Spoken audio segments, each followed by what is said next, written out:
Welcome to my weekly real estate market update. This week in my weekly real estate market blog, you can check it out at martinuzzi.com.au, all your insights as to what's happening in the property market in the last week. Today, what I want to talk about is a few factors that are going to influence the property market throughout the year in 2024. So I'm going to touch on those. I do touch on them this week in the blog as well. And that's off the back of news this week that the RBA did pause the cash rate. So they've held the cash rate at 4.35%. Probably a couple of reasons. Number one, I don't think they want to disappoint retail shoppers this Christmas, and they want to encourage retail spending over the Christmas and festive season. So I think that's one reason why they may have chosen to hold that cash rate at 4.35% in that meeting on Tuesday. The other reason is the inflationary figures came back for the September quarter, at 4.9%. So it looks like that inflation is coming down towards their target of 2 to 3%. So perhaps that's another reason why they've held it. So one thing that's going to influence the property market next year is the cash rate, right? And what the RBA is going to do about that next year. I'm not sure. No one really is certain. A lot of people are predicting that it's at its peak now. The cash rate won't go above where it is right now because that inflation figure does seem to be coming down. However, they did suggest this 6 months ago too. A new governor came in place in RBA, and there's been another 2 rate rises again as well. So will that rate rise be risen next when they meet? And the next meeting is February in 2024. That will definitely have an influence on what happens in the property market. Now, if it stays on hold, I think the property market will continue to turn over as it has done this year, albeit at a little bit of a slower rate.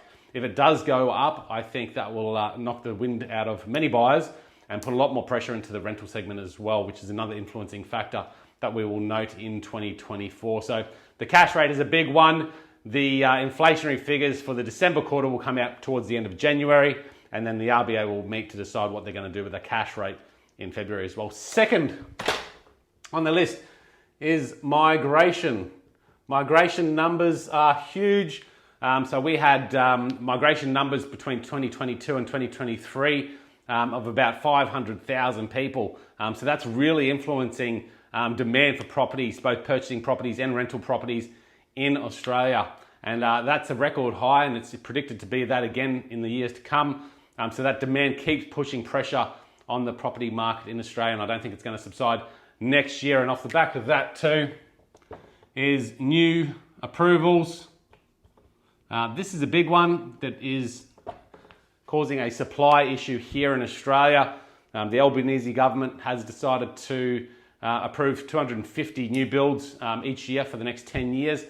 This year we're 80,000 dwellings behind the target, and that's with the the figures of immigration coming into Australia. We're just not keeping up with that demand. The other thing that's putting pressure on supply is that a lot of homeowners, people that are living in established homes, that may want to move and upgrade or downgrade, just aren't making that move because there's just not enough supply out there for them to make that decision to sell.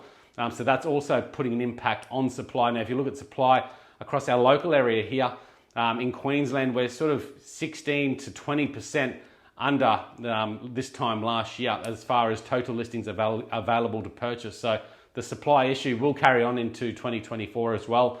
And I think that's something that the government's going to intervene with and bring out some incentives to help avoid that and bring more supply to the market. And that could be more backyard dwellings, more granny flats and things like that, as well as the new zoning permits on the Sunshine Coast will be released next year as well, I believe. So number 4, and probably the final one to note today, is the rental crisis. So we do have a bit of a rental situation here in Australia, and I think this is again where the government might have to intervene. I do love my nice writing there, guys. Hope you can all read that and enjoy that. But the rental crisis is real. Rental prices are up 10+% across Australia on average, and that's climbing still. And a big factor for this is because a lot of those first home buyers that were in rentals or are still in rentals, with the cash rate risen so far, just can't justify or can't afford to get into the housing market now. With prices risen, cash rate risen, they're choosing to stay into rentals. And then we've got the migration coming into Australia as well. Not all purchasing properties, coming into Australia and renting properties as well. Bigger issues around the capital cities, which is typically where that population increases congregate. In our regional areas, not as much, but that's pretty traditional as well. A lot more people look to migrate towards the cities. They like the city lives. There's more opportunities in the cities. But what's not to love about the Sunshine Coast? We will see property prices continue to rise next year, and I think the rental fees will continue to rise as well, just because of that supply-demand imbalance.